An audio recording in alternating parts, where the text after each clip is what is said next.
Agung TV tentang penulis dan buku.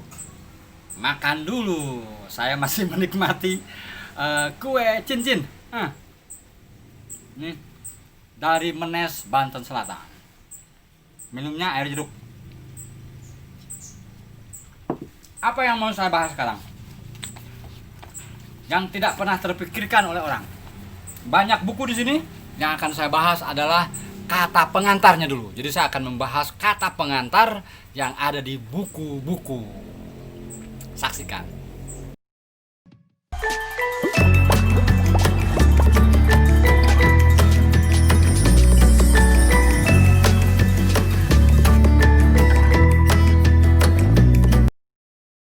Saya akan membahas pertama kali buku Temaram di Kota Terserah. Ini judul bukunya unik nih. Ada kota namanya Terserah.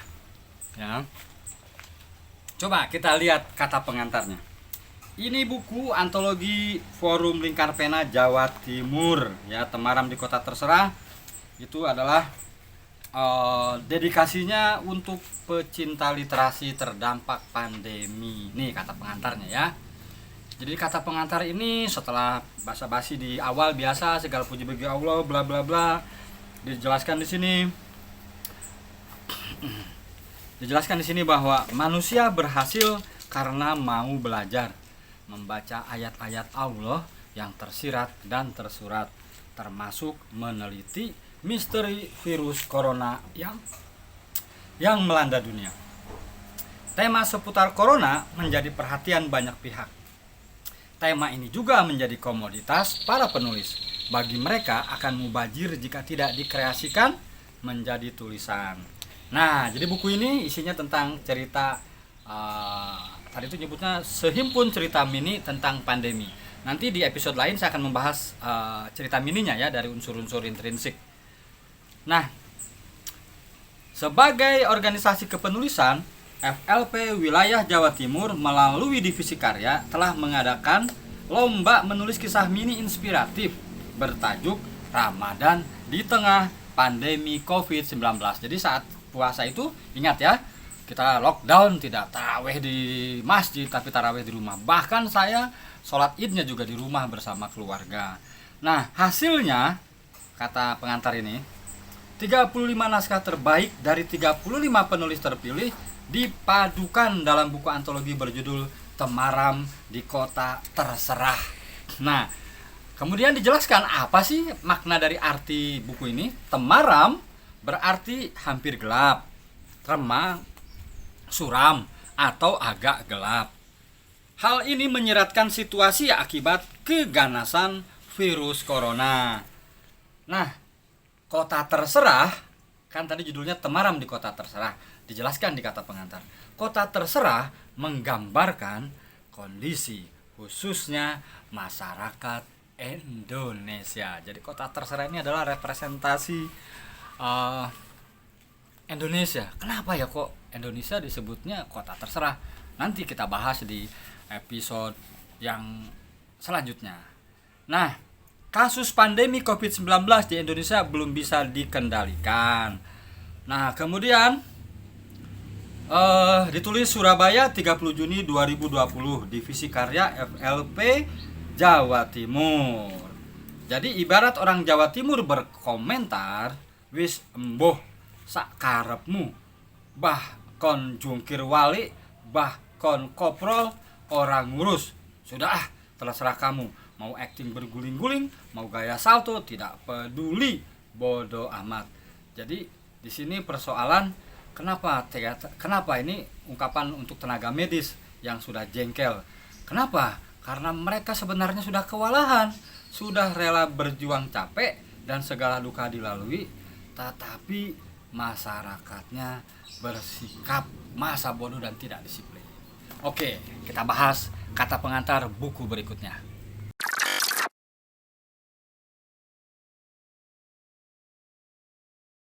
Oke, buku kedua yang akan saya bahas kata pengantarnya adalah Prolium. Prolium. Ya.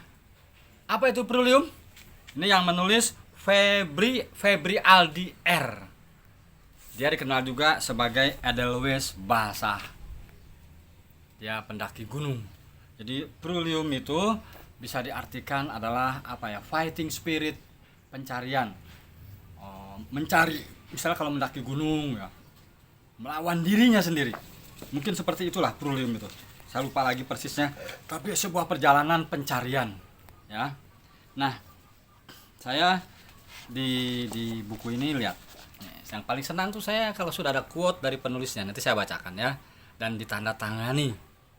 Nih, Prulium di tengah gemerlap dunia yang penuh dengan kompetisi pertarungan terberat dan melelahkan, yang sesungguhnya ialah melawan ego, nafsu dan diri sendiri. Jadi itu sebetulnya Prulium tuh, pencarian jati diri yang menurut dia yang mesti dikalahkan adalah egonya sendiri.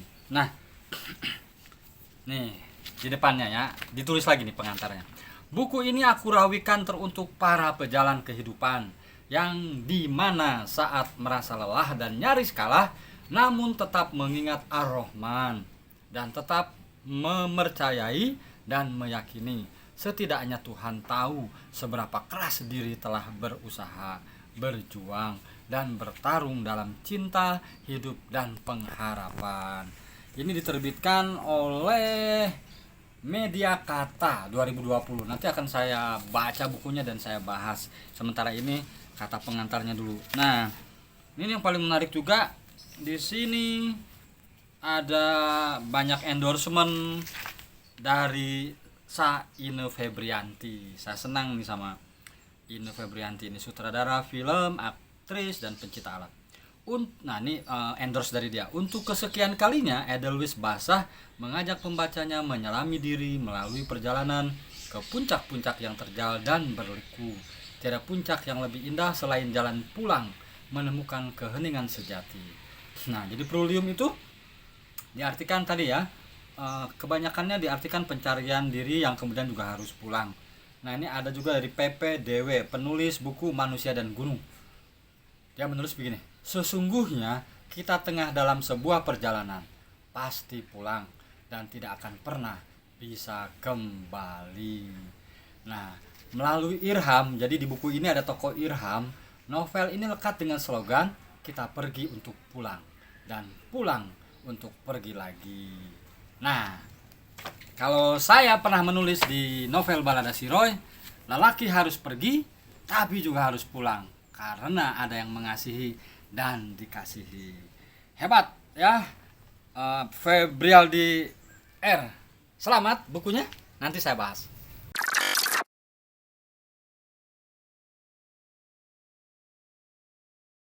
Buku berikutnya Kekal, Jalu Kancana.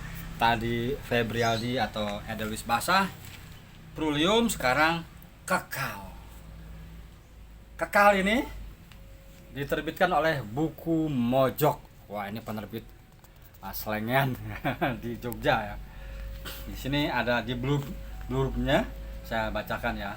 Hari terakhir berada di hutan sekitar Danau Ciharus, kawasan Cagar Alam Kamojang, menjadi tragedi yang tidak mudah kulupakan. Terlebih yang paling buruk, kami kehilangan Nugi. Nugi saat itu tidak dapat diselamatkan. Dalam perjalanan ke rumah sakit, ia meregang nyawa. Ini merupakan pukulan paling berat bagi kami dan tentunya sudah dapat diperkirakan Pepep menjadi salah satu yang paling merasa bersalah. Chef Ciharus yang diperjuangkannya semenjak 2 tahun yang lalu hari ini memakan 1 korban nyawa. Ini tentang konservasi ya, dia menceritakan para petualang, kemudian ada tanggung jawab moral. Nah, Jalu Kancana juga di halaman dedikasi menulisnya begini: untuk kelompok-kelompok pegiat alam yang secara konsisten memperjuangkan aspek ekologi di atas aspek ekonomi, untuk sahabat-sahabat yang seperti pohon dengan cara menjadi seorang konservasionis, para pejuang literasi, pemerhati sejarah, penjaga landscape, murid semesta, serta pembelajar budaya. Untuk mereka yang gelisah oleh ketimpangan sosial, ketidakadilan, kebodohan, dan kekalahan. Untuk mereka yang tak pernah tahu bahwa saya begitu terpengaruh oleh gagasan-gagasannya, untuk mereka yang dimatikan oleh aborsi dan dihilangkan oleh orang tuanya. Tetaplah mengayuh dan meyakini perjuangan kalian untuk tetap hidup, dan bertahanlah dari luka serta duka yang membuatmu jatuh berkali-kali. Kekal untuk semesta yang semestinya lestari. Jalu Kencana. Jadi di episode kali ini saya hanya khusus mempromosikan buku-buku dengan membacakan kata pengantar atau blurbnya atau halaman dedikasinya. Nah, begitu.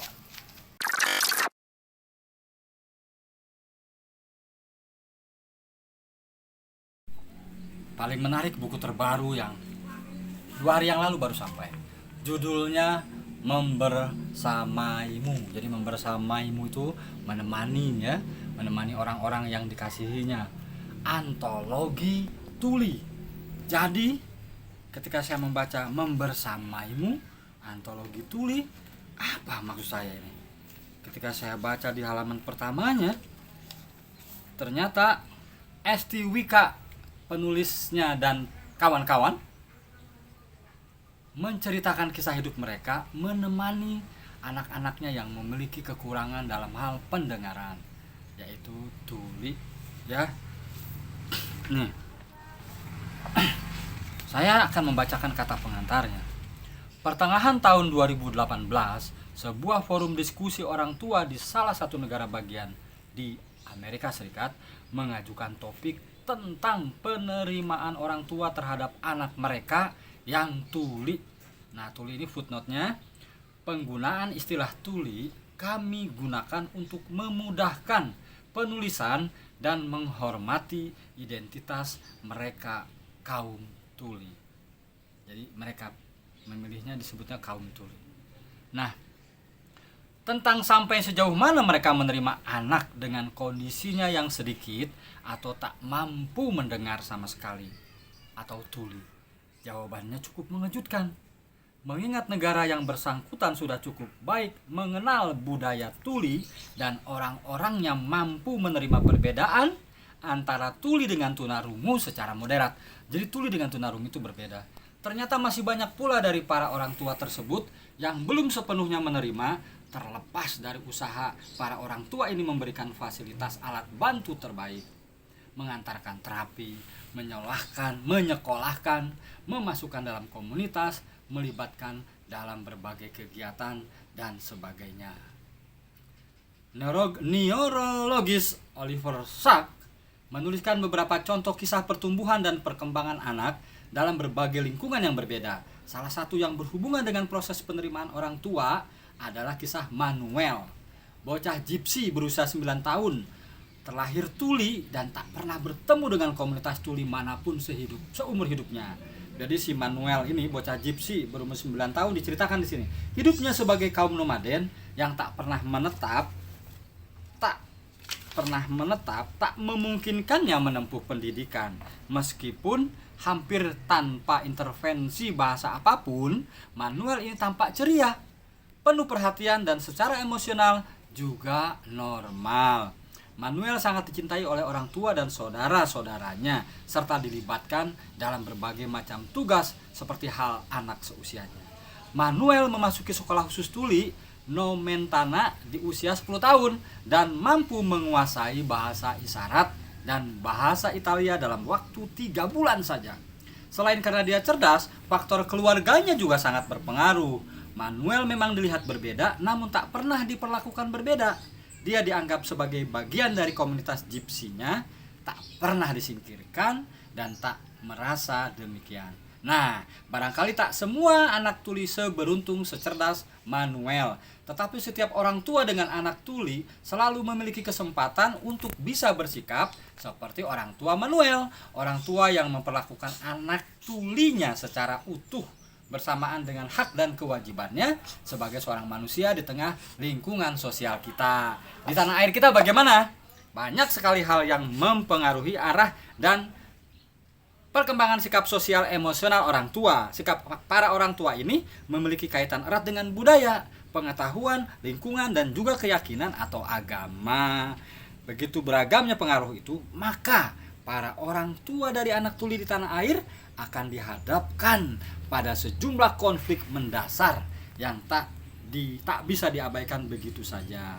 Nah, jadi memang buku ini nanti akan saya bahas ya.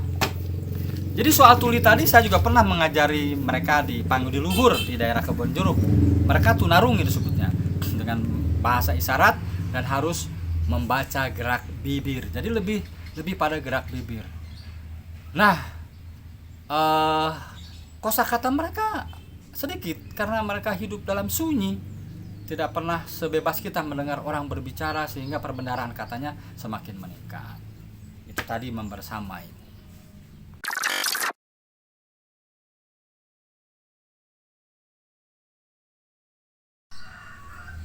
Paling enak makan kue cincin ini dengan kopi. Oke. Penulis dan buku, silakan yang punya buku baru kirimkan ke saya 2 eksemplar. Akan saya promosikan di Instagram dan YouTube saya.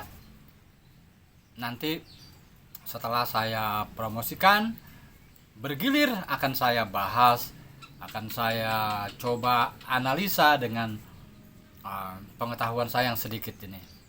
Kulagong TV, tentang literasi semua ada di sini.